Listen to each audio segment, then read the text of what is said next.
நல்ல பெரிய பட்டை மீனுங்க. டிஃப்ரெண்ட்டான மசாலா ஃப்ரை தான் நம்ம பண்ண போகிறோம். தோசைக்கல்ல எப்படிங்கிறது பார்க்கலாங்களா? நம்ம இரும்பு தோசைக்கல்ல தாங்க செய்ய போகிறோம். ஒரு 3 ஸ்பூன் எண்ணெய் ஊற்றிக்கலாங்க. 1 ஸ்பூன் வரமிளகாத்தூள், காஷ்மீர் வரமிளகாத்தூள் 1 ஸ்பூன், மஞ்சத்தூள், 1/4 ஸ்பூன் சீரகத்தூள், 1/2 ஸ்பூன் இஞ்சி பூண்டு பேஸ்ட்டு. நல்லா கலக்கிட்டுக்கலாங்க. நல்லா ஒரு கலக்கிட்டு ஒரு 1/4 டம்ளர் தண்ணி ஊற்றிக்கும். அளவான உப்பு, 1/2 ஸ்பூன் மிளகுத்தூள், 1/2 லெமன் ஜூஸ். இது நல்லா கலக்கிக்கலாங்க. மீன் மசாலா ரெடிங்க. அப்படியே மீனை போட்டுக்கலாங்க.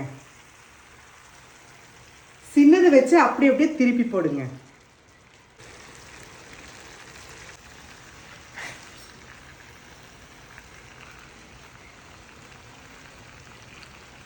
பாருங்க, மீனில் மசாலா ஒட்டி இருக்குது. இதெல்லாம் எடுத்து மீன் மேலே அப்படியே தடவிக்கலாங்க.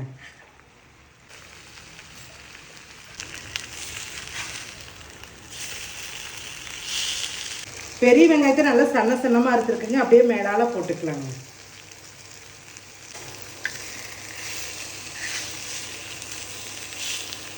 Masala fish fry ரெடிங்க.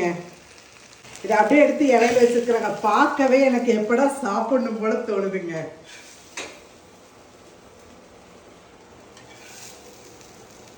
இந்த மாதிரி நீங்கள் ட்ரை பண்ணி பார்த்து எப்படி இருக்குன்னு கமெண்ட்ஸ் பண்ணுங்கள்.